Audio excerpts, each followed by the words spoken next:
Evangelho de Mateus, capítulo de número 4. Na medida que você for localizando a palavra, você vai se colocando de pé no seu lugar em reverência à bendita palavra de Deus. 3 evangelhos nos relatam acerca da tentação, da prova, da batalha espiritual que Jesus enfrentou. O Evangelho de Mateus, no capítulo 4, nos relata isso. Marcos, no capítulo 1, a partir do versículo 12, também nos relata isso. E Lucas, também no capítulo 4, nos relata esta batalha espiritual que Jesus, ele enfrentou.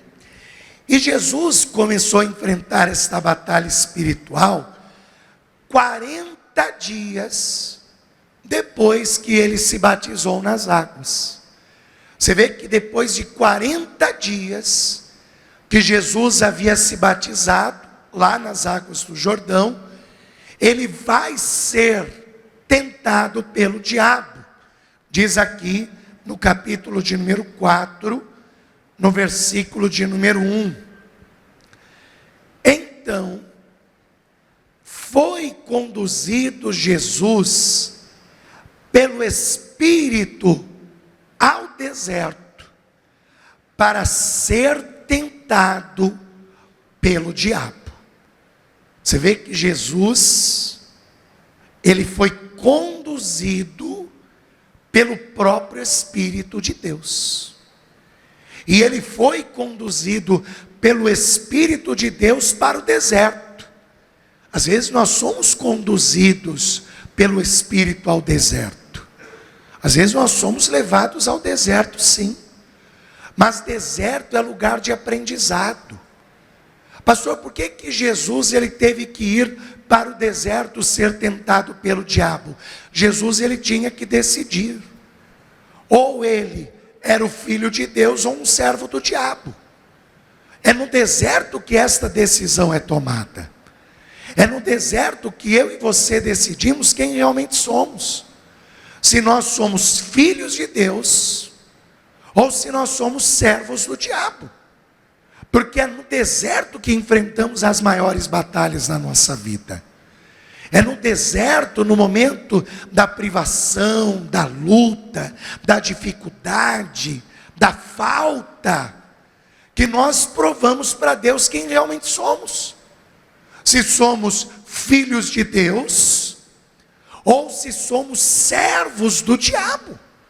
Quantas pessoas que, às vezes, quando estão no momento de fartura em suas vidas, sou filho de Deus, sou filho de Deus.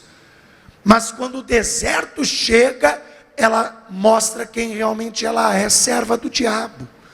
Porque na verdade ela abre mão da salvação para servir a Satanás. Por causa da necessidade, por causa do deserto. Só que também há aqueles que dizem eu sou filho de Deus. E quando são conduzidos ao deserto, revelam que verdadeiramente são filhos de Deus. Lembra o que aconteceu com Jesus antes dele ser tentado? Ele foi batizado por João. E ouviu-se uma voz do céu que dizia o quê? Este é o meu filho amado, em quem me comprazo. Quer dizer, é fácil você dizer que é filho de Deus quando está tudo bem. Quando não está faltando o dinheiro para pagar a escola dos seus filhos. É fácil falar que você é filho de Deus quando está sobrando dinheiro lá na conta bancária. É fácil falar que é filho de Deus quando está cheio de saúde. Quando está cheio de saúde, dando e vendendo saúde. É moleza. É moleza falar que é filho de Deus quando está tudo bem dentro de casa, quando não tem nenhuma briguinha com o marido e com a esposa, que o lar está um mar de rosas, é um mar de amor. É fácil falar que é filho de Deus quando está bem. Mas é no deserto que os verdadeiros filhos de Deus se manifestam. É no deserto que os verdadeiros filhos de Deus são revelados. Por isso que o Espírito de Deus conduziu Jesus ao deserto. Por isso, eu vou ler mais uma vez o versículo 1. Então, foi conduzido Jesus pelo Espírito ao deserto, para ser tentado pelo diabo. Você crê que Jesus enfrentou essa batalha espiritual? Pastor, eu creio. Então desocupe as tuas mãos e vamos dar uma linda salva de palmas para Jesus e para a sua palavra. Pai bendito, Deus amado e todo-poderoso, envia a tua palavra com poder e autoridade, e que a tua palavra, ela vá e produza o resultado para o qual está sendo enviada. Em nome de Jesus, assim seja. Digam todos: assim seja. Diga graças a Deus. Pode tomar o teu assento. Desde o dia que Jesus nasceu, Satanás perseguiu Jesus. E se possível lhe fosse, ele teria matado Jesus quando ele ainda era uma criança. Lembra a perseguição que foi feita contra as crianças, em que as crianças de 2 anos para menos foram mortas? Ali, Herodes, que queria garantir o seu governo, estava sendo usado pelo próprio Satanás, para ali tentar barrar o plano da salvação, tirar a vida do Cristo, do Messias, do Salvador, antes mesmo que ele pudesse realizar a sua missão. E diversas vezes Satanás tentou interferir no plano da salvação. E aqui foi um destes momentos.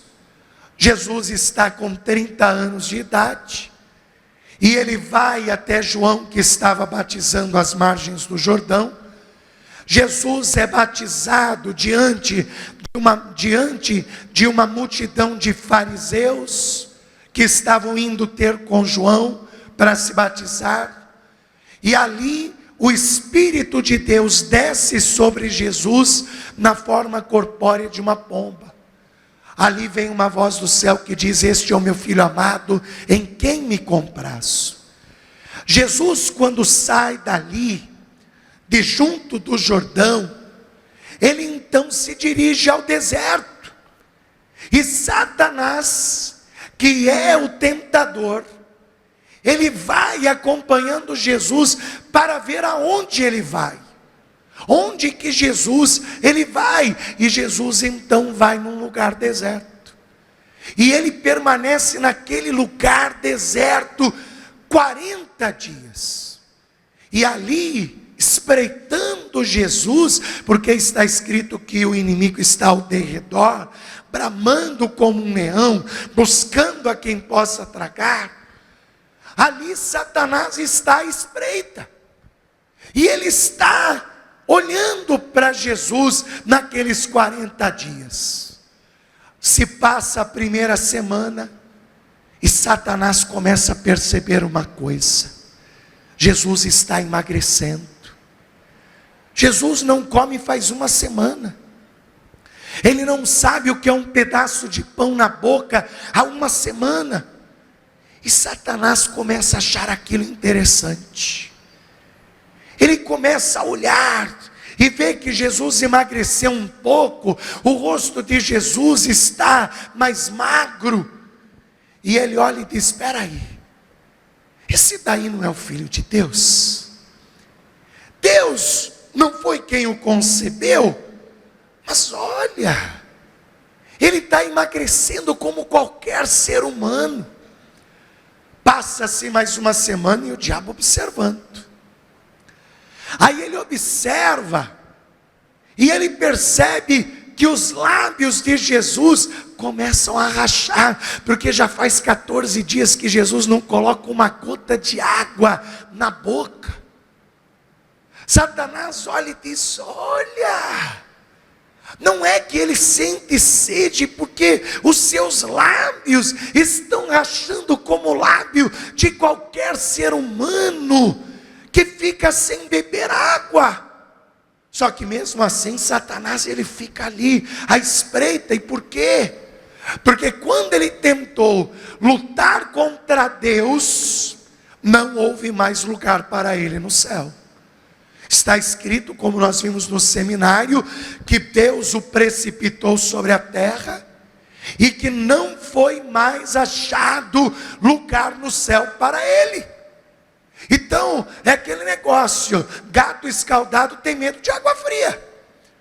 Quer dizer, o diabo tentou lutar contra Deus na sua forma divina e não prevaleceu. Só que agora ele está diante de Deus, só que Deus na forma humana. Porque Jesus, que é Deus, se fez carne e habitou entre nós. E ele está ali à espreita observando. E ele vai percebendo que Jesus começa a ficar debilitado depois de 28 dias. Jesus já não está mais com aquela força que ele tinha física, que ele tinha há 28 dias atrás.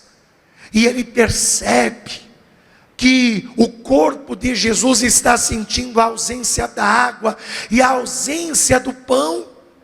E ele está notando que Jesus está mais fraco, mais debilitado. E ele está ali só esperando a oportunidade para tentar Jesus. E é assim que o diabo age. Ele vai examinando você. Ele vai examinando as coisas que mais mexem com você, as coisas que mais mexem com a sua vida. E aí, diante da tua maior necessidade, ele faz a proposta da tentação. Quando completa-se 40 dias, olha aqui no versículo 2: e tendo jejuado 40 dias e 40 noites, depois, o que Jesus teve? O que Jesus teve, gente? Fome. Quer dizer, por que antes ele não apareceu para tentar Jesus? Porque mesmo Jesus com fome ali, seu corpo emagrecendo, Jesus até com os lábios rachando pela falta de água, mas Jesus ainda não havia esboçado que estava verdadeiramente faminto e sedento. Só que quando terminou os 40 dias, às vezes você não consegue ficar nem 3 horas sem comer, toda hora você está beliscando alguma coisinha. Às vezes, meu filho mais velho, ele acaba de almoçar, aí ele chega assim: pai, posso comer mais uma maçã, pai? Rapaz, você acabou de almoçar e você está querendo comer mais. Não, mas eu comi pouco. Foi pouquinho. Quer dizer, imagina Jesus 40 dias sem comer nada, 40 dias e 40 noites em jejum, e sem comer nada, sem beber nada. Depois de 40 dias ele teve fome. E quando Jesus apresentou sua primeira fraqueza, Satanás aparece. É assim. Enquanto você está firme na fé, o diabo não te enfrenta. Mas quando ele vê que você está começando a fraquejar na fé, que você está começando a olhar de canto de olho para o que não é para olhar, quando você começa a esticar o dedinho, né? Não esticou a mão ainda, mas o dedinho está começando a esticar para tocar no que é, naquilo que não é para tocar. Quando o diabo começa a ver que você está fraquejando na sua fé, ele vem com a tentação. Aí o diabo aparece para Jesus e diz: se tu és o Filho de Deus, transforma estas pedras em pães. É interessante a gente analisar isso. Todas as tentações que o inimigo fez aqui para Jesus tinha a ver com orgulho. Se tu és o Filho de Deus. Se Jesus fosse orgulhoso, ele dizia: você está pensando o que, diabo? Acha que eu sou o Filho de Deus, eu vou te provar. Aqui, ó, pedra transformando em pão. E olha que pedra é o que mais tem em Israel. Porque às vezes a gente fala de deserto, a gente pensa naquele deserto de areia fininha, né? Que é o deserto do Saara. A gente imagina aquele deserto. E Jesus foi para o deserto. É aquele lugar de dunas, de areia, como no Rio Grande do Norte, né? Como algumas praias de dunas. Nada disso. O deserto de Israel é pedra em cima de pedra. É um deserto de pedra, de cascalho. Você vai andando, você só olha pedra de um lado e pedra do outro. Quer dizer, pedra era o que não faltava. Jesus podia olhar: diabo, lógico que eu sou filho de Deus, e eu vou te provar. Olha aqui, ó, e transformasse pedras em pães. Só que se Jesus fizesse isso, ele ia provar que ele era servo do diabo. Em vez de ele provar que é o filho de Deus, ele ia provar que estava servindo o diabo, servindo a Satanás. Meu irmão, preste atenção nisso, não ceda às tentações do diabo. Não ceda às tentações que Satanás tenta colocar diante de ti. Pastor, mas eu estou no deserto da necessidade. Pastor, eu estou necessitando disso, eu estou necessitando daquilo. Está faltando lá em casa o dinheiro, está faltando lá em casa o salário, está faltando lá em casa. E aí você vai perder a sua salvação por um prato de lentilha? Você vai me dar uma de Esaú? Vai trocar a bênção de Deus por um prato de lentilha que o diabo está te oferecendo, por alguns trocados? Meu irmão, entenda uma coisa: nem só de pão viverá o homem, mas sim de toda palavra que procede da boca de Deus. Confia em Deus e Ele vai tirar você deste deserto da necessidade. Jesus não fez isso. Jesus olhou e disse: Satanás, está escrito, nem só de pão viverá o homem, mas sim de toda a palavra que procede da boca de Deus. Aí o diabo pensou: você quer usar a palavra? Então vamos usar a palavra. Aí o diabo leva Jesus no pináculo do templo. Leva Jesus na quina do templo, no lugar mais alto, onde todos os que iam para o templo tinham que passar. E aí o diabo pega e diz assim: se tu és o filho de Deus, lança-te daqui abaixo, porque está escrito: ao Senhor teu Deus dará ordem ao teu respeito, e não tropeçará o teu pé em pedra alguma. Agora você vê que ele está manipulando a palavra. Um trocadilho de palavras que muda o sentido total do versículo. Quer dizer, é o mesmo que ele fez com a Eva lá no paraíso. Ora, não foi isso que ele disse? Comerás livremente de todas as árvores do jardim? E ele está manipulando de novo a palavra a seu bel prazer. E ele está dizendo, está falando: ora, se tu és o filho de Deus, lança-te daqui abaixo, porque está escrito a teu respeito, que dará ordem aos teus anjos, para que não tropece o teu pé em pedra alguma. Aí Jesus podia dizer: olha aqui, ó Satanás, olha como eu sou filho de Deus, olha como eu pulo majestoso daqui de cima. E aí Jesus saltasse e fosse planando na frente de todo mundo, na frente dos religiosos, dos fariseus, dos escribas. Ele descesse lá do pináculo do templo, planando, seguro pelos anjos de Deus. Você acha que alguém ia rejeitar Jesus se isso acontecesse? Você acha que alguém ia rejeitar Jesus? Jesus podia pensar assim: eu vou conquistar a religião.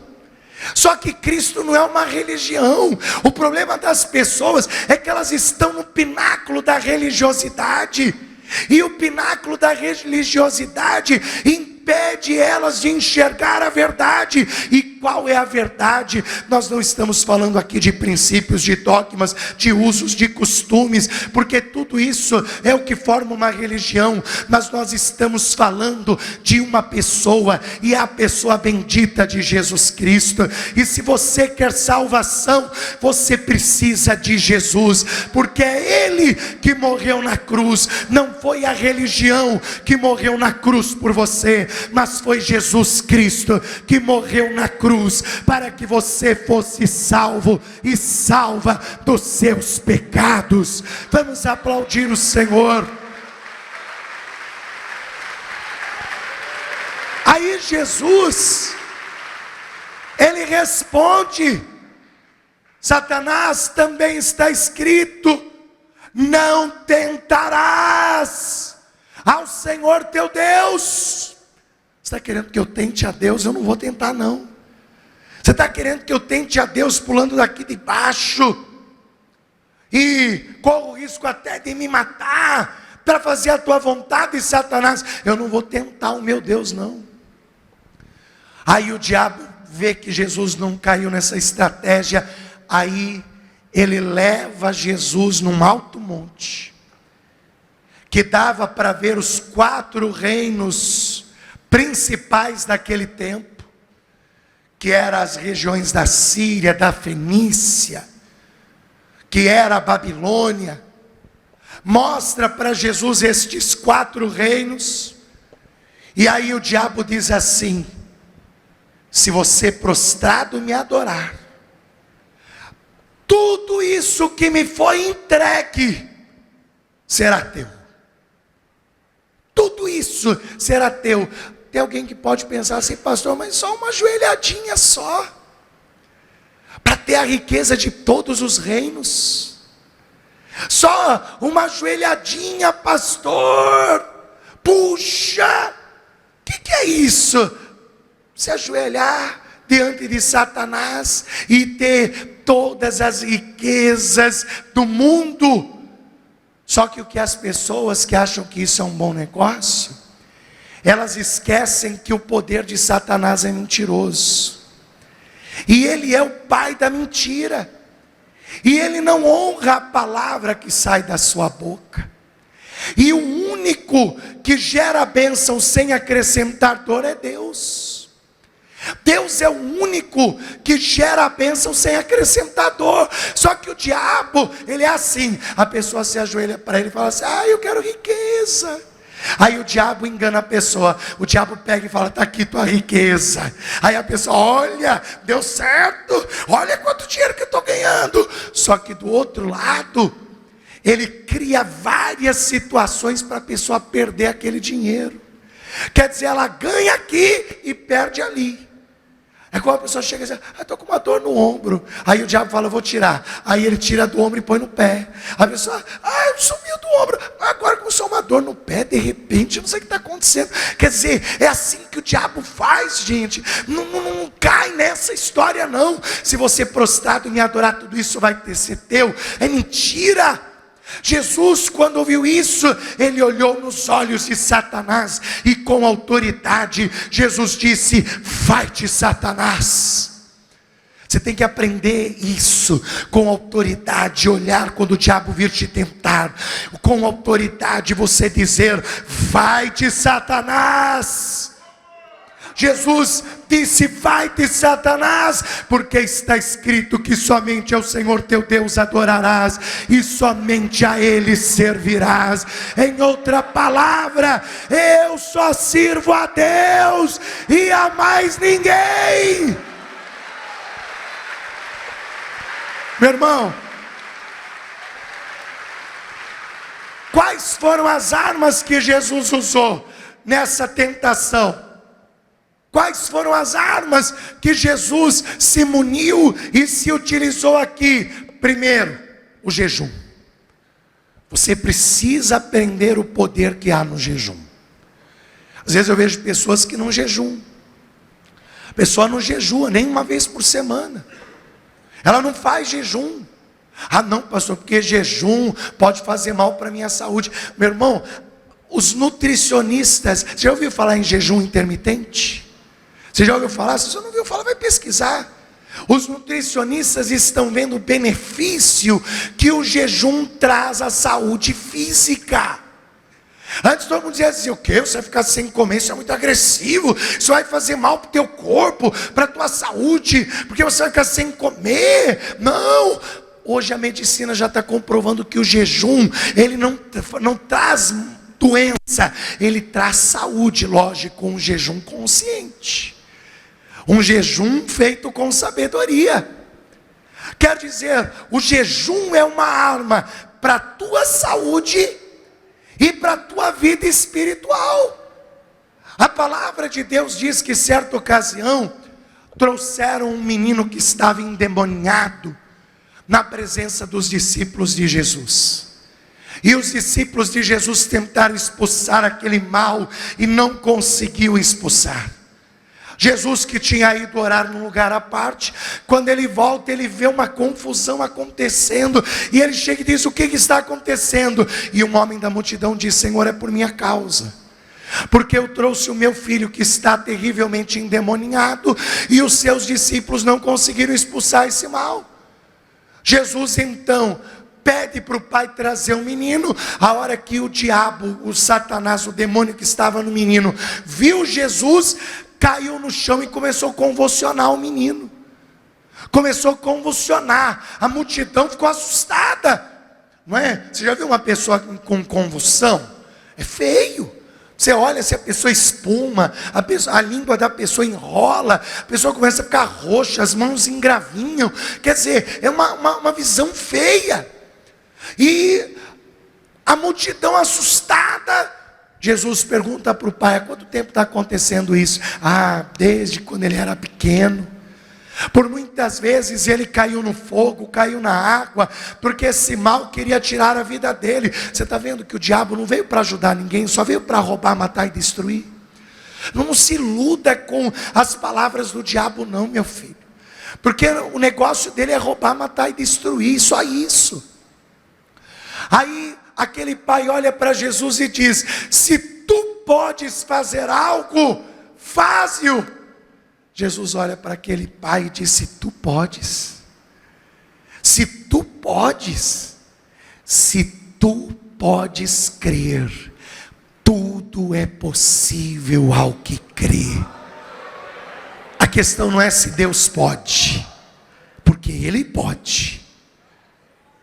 Pastor, será que Deus pode em 3 meses resolver o meu problema? Se Deus pode, Ele pode.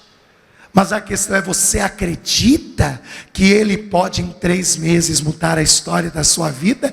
Se tu podes crer, tudo é possível àquele que crê. Tudo é possível. Se tu podes crer, tudo é possível àquele que crê, àquele que acredita. Aí Jesus ordena que o espírito imundo saia, o espírito sai, o menino recobra a consciência, e aí Jesus entrega ele para o pai, e os discípulos ficam coçando a cabeça: ué, por que a gente não conseguiu expulsar? E Jesus expulsou com tanta facilidade. Ele só mandou o mal saiu e ponto. Ué, por que a gente não conseguiu? Aí quando Jesus entrou em casa, aí os discípulos chegam em particular e falam: Senhor, por que nós não conseguimos expulsar aquele demônio? Jesus olhou para eles e disse: primeiro, por causa da sua pequena fé. Primeiro, porque a fé de vocês foi pequena. E segundo, que há certos tipos de demônios que só saem por jejum e por oração. Está escrito isso lá em Mateus capítulo 17, versículo 21. Versículo 21.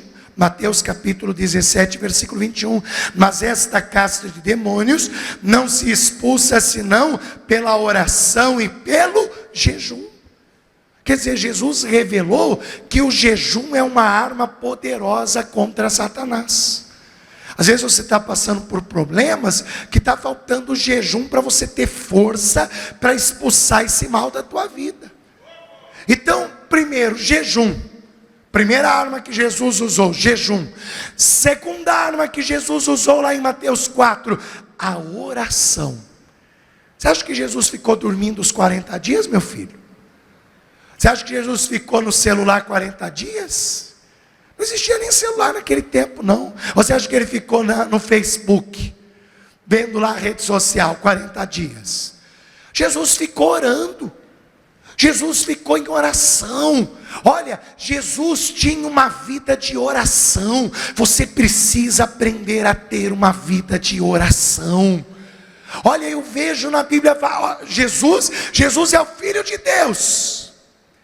Só que eu vejo o Filho de Deus várias vezes indo para um lugar à parte orar a Deus.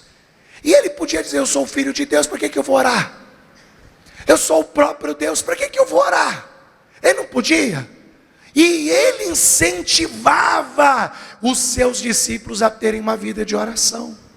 Pastor, Jesus incentivava os seus discípulos a terem uma vida de oração? Sim. Olha aqui em Lucas capítulo 18. Eu vou ler só esse versículo, mas depois, se você quiser ler a parábola que Jesus contou, você fica à vontade. Até isso é bom para você examinar e entender a importância da oração persistente. Olha o que diz aqui em Lucas capítulo 18, versículo 1.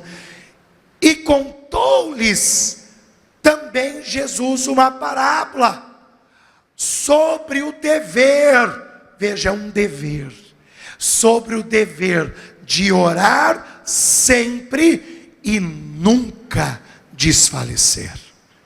Temos que orar sempre. Diga para o teu irmão: temos que ter uma vida de oração. Tem gente que mal ora quando vem na igreja. Chega na hora da oração, está de olho aberto, está caçando pernilongo. Vem estar orando, está caçando pernilongo. Aí não entende porque que nada muda na vida dela. Tem que orar, tem que ter uma vida de oração. Você precisa aprender a orar mais. Você tem que aprender a orar mais. Aprende a orar. Começa assim, quando você acordar, faz uma oração, deitado na tua cama mesmo, agradecendo a Deus pelo fôlego de vida. Quando você acordar, você não acorda, acordou antes de você pegar o teu celular, para ir ver quem que te curtiu lá no Facebook, no Instagram. Porque é sempre assim, né? A pessoa... Deixa eu ver. Olha, o fulano me curtiu 3 horas da madrugada. Deixa eu escrever aqui a frente. Não, antes de você fazer isso, deitadinho na tua cama mesmo, você fala: Senhor, obrigado pelo fôlego da vida. Deus, obrigado pelo Senhor estar me dando mais um dia de vida. Senhor, eu te agradeço. Senhor, vai na minha frente nesse dia, me abençoa, Senhor, no que eu vou fazer, no que eu vou produzir. Meu Deus, que esse dia seja produtivo, que eu tenho para resolver hoje seja resolvido. Pastor, mas eu não vou sair, vou ficar em casa. Então pede para Deus te abençoar, para que o teu dia seja produtivo, ainda que você vai ficar em casa, mas que o teu dia seja produtivo. A hora é Deus. Vai tomar o café da manhã, agradece pelo pão que está na tua mesa. Não me seja ingrato, não. Agradece, Senhor. Faz uma oração rápida. Senhor, obrigado pelo pão, Senhor. Obrigado por esse mantimento. Que eu tenha saúde, Senhor. Que esse alimento me traga saúde em nome de Jesus, amém. Chegou a hora do almoço. Chegou a hora do almoço. Em vez de você ficar assim, com uma mão na colher e a outra mão no celular. Porque está horrível isso, gente. Tá feio demais isso. Está feio demais. Está triste demais essa situação que a nossa humanidade está vivendo. Eu fico triste, eu passo por mesas em restaurante, 4, 5 pessoas e ninguém conversa. Está todo mundo assim,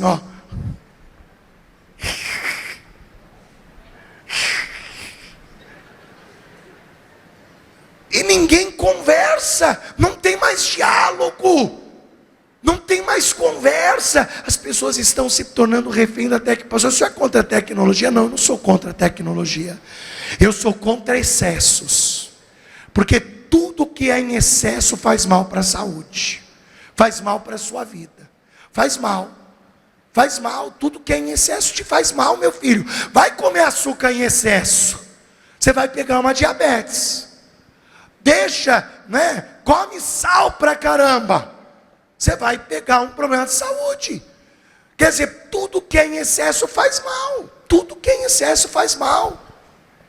Então, o que acontece? Antes de você fazer isso, antes de comer, ore e agradece a Deus pelo teu prato, pelo teu almoço, pela tua refeição. Você vai lanchar, vai jantar, agradece a Deus pela tua janta, pelo teu lanche. Vai se deitar, dobra o teu joelho e faz uma oração. Fala: Deus, eu vou me deitar, põe teu anjo aqui do meu lado, me guarda, Senhor, de todo mal em nome de Jesus. Pensa comigo, só nessa brincadeira você já orou 5 vezes.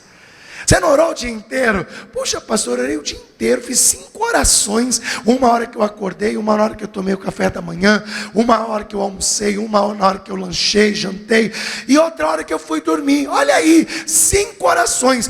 Meu irmão, se você começar a fazer isso, ter uma vida de oração, eu te garanto que você vai notar em pouquíssimo tempo uma mudança enorme na sua vida. Você vai ver que essa fraqueza, esse desânimo que você anda sentindo, não vai existir mais, porque você vai estar forte na sua fé, em nome de Jesus Cristo. Terceira coisa que Jesus usou: a palavra de Deus. Jesus usou a palavra de Deus. O diabo disse: transforma essas pedras em pães. Jesus usou a palavra: nem só de pão viverá o homem, mas de toda a palavra que procede da boca de Deus. O diabo disse: lança-te daqui abaixo. Jesus usou a palavra.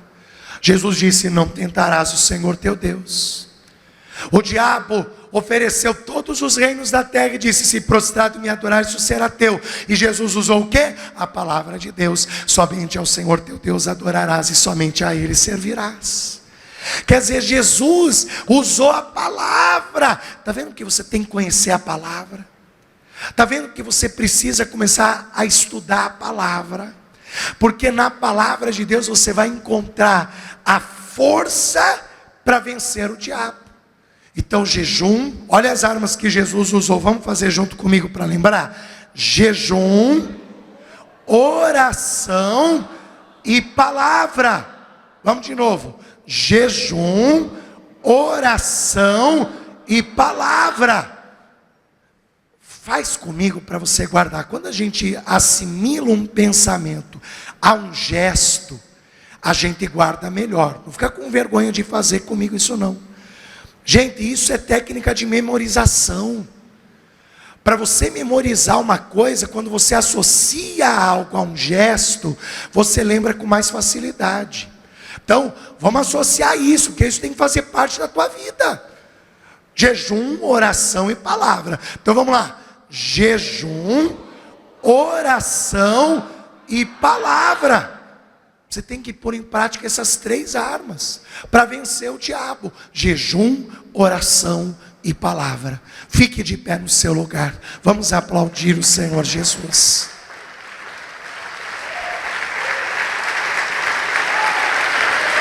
Agora, se você quer vencer o diabo, se você quer vencer Satanás, você tem que decidir quem você é. Como assim, pastor? Eu te disse que é no deserto que se revela se nós somos servos do diabo ou filhos de Deus. Porque você precisa se decidir. Você é servo do diabo, continua sendo servo do diabo, porque Jesus disse que todo aquele que comete pecado continua sendo escravo do pecado. Ou você assume ser um filho de Deus e uma filha de Deus. Pastor, mas como assim? Jesus, pela sua atitude, ele provou que é filho de Deus. A decisão dele foi mostrar que ele é filho de Deus. E é através de uma decisão que nós nos fazemos filhos e filhas de Deus. A decisão de entregar a vida a Cristo. A decisão de entregar a vida a Jesus. Por isso, você que nesta manhã ainda não entregou a sua vida a Cristo, você precisa entregar. Você precisa receber ao Senhor Jesus como seu único, suficiente, exclusivo e eterno Salvador.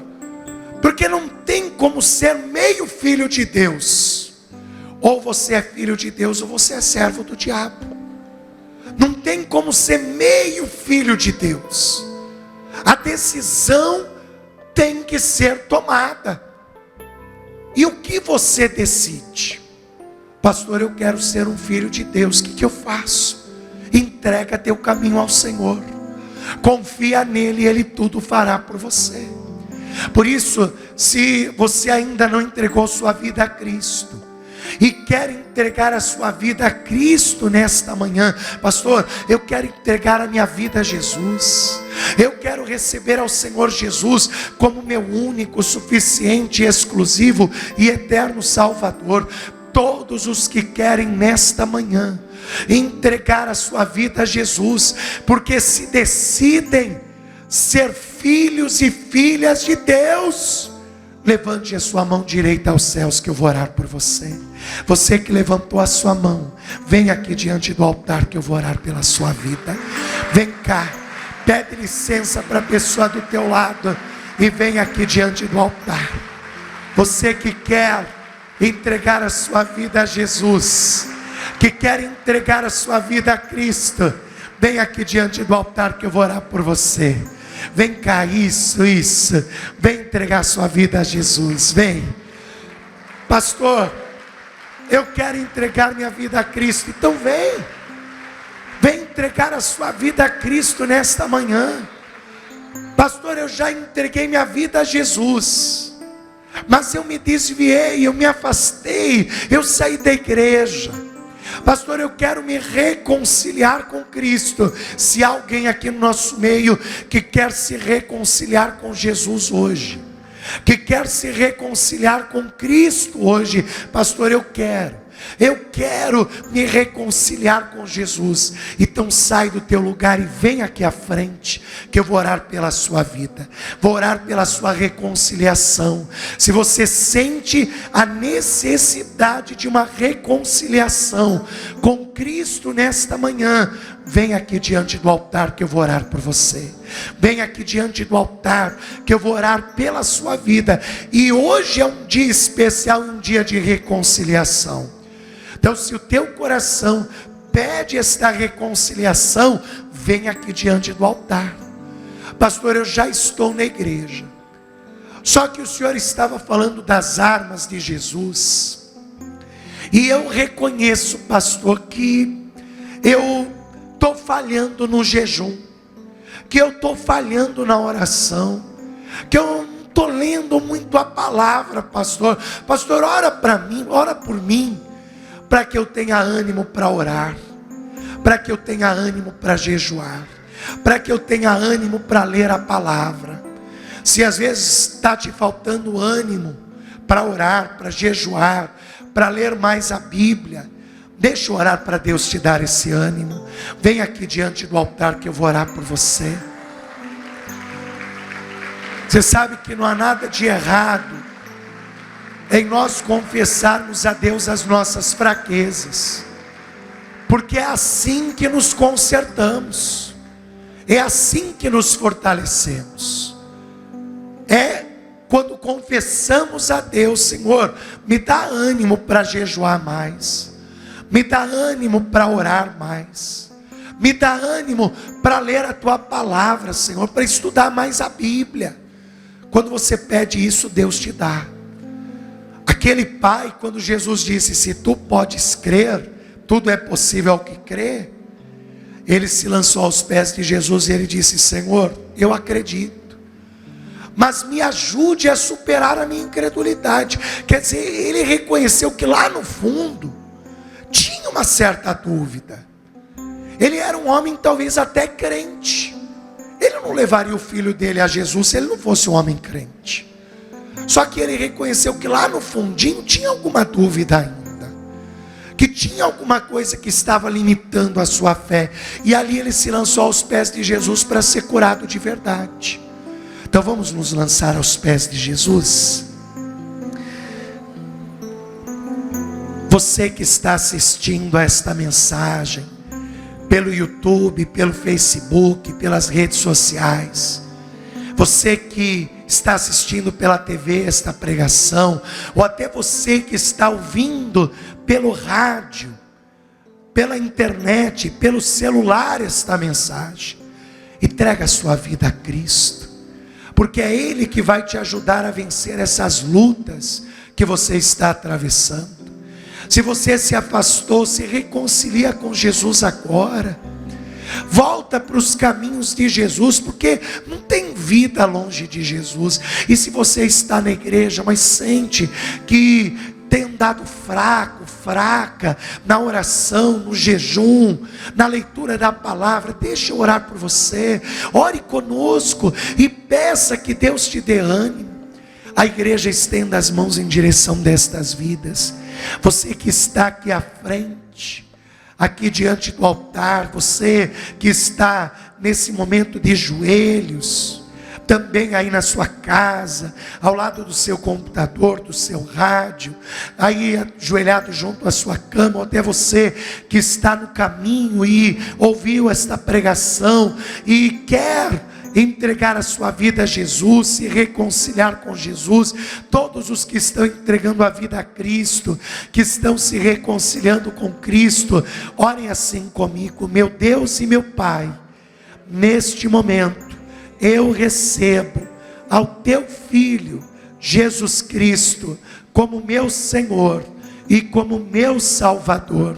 Senhor, escreva agora o meu nome no livro da vida e me fortaleça para caminhar na tua presença. Senhor, eu quero ser uma bênção diante de ti. Me fortaleça para caminhar ao teu lado todos os dias da minha vida, em nome de Jesus. E você que já está na presença de Deus, mas quer ser fortalecido, fortalecida, para ter uma vida de oração, de jejum, uma vida alicerçada na palavra, ora assim: meu Deus e meu Pai, eu venho pedir que o Senhor me conceda ânimo e forças para orar, para jejuar, para buscar a sabedoria da tua palavra. Senhor, eu quero a partir de hoje ser uma pessoa de oração e jejum. Eu quero ser uma pessoa que cresça no conhecimento da tua palavra. Me abençoe, Senhor, em nome de Jesus. Deixa eu orar por você agora. Pai bendito, Deus amado e poderoso, Senhor, eu quero neste instante orar por cada vida que está recebendo a Cristo como único, suficiente, exclusivo e eterno Salvador. Meu Pai, escreva o nome desta pessoa no livro da vida, lhe conceda o direito à salvação e o direito à vida eterna. Olha, Pai, para estas pessoas que estão se reconciliando contigo, Senhor, lhes dê ânimo, lhes dê força, tira a sua fraqueza, o seu desânimo, e Pai, fortaleça esta pessoa para estar na tua casa, para retornar aos teus átrios. E olha para estes que já estão na tua casa, que já estão na tua presença, mas Senhor, querem ser a partir de hoje homens e mulheres de oração e jejum. Por isso, meu Pai, recobra o ânimo, recobra as forças. Não deixa esta pessoa fraquejar, não deixa esta pessoa desanimar, mas Senhor, renova as forças do teu filho e da tua filha, renova o ânimo do teu filho e da tua filha, para que em nome do Senhor Jesus, esta pessoa seja mais do que feliz, para que ela tenha ânimo e força para orar, para jejuar, para buscar sabedoria na tua tua palavra, meu Deus, em nome de Jesus. Fortalece o teu filho e a tua filha. E se eu te peço todas estas coisas, eu te peço crendo que assim será feito, em nome de Jesus. Amém. E graças a Deus.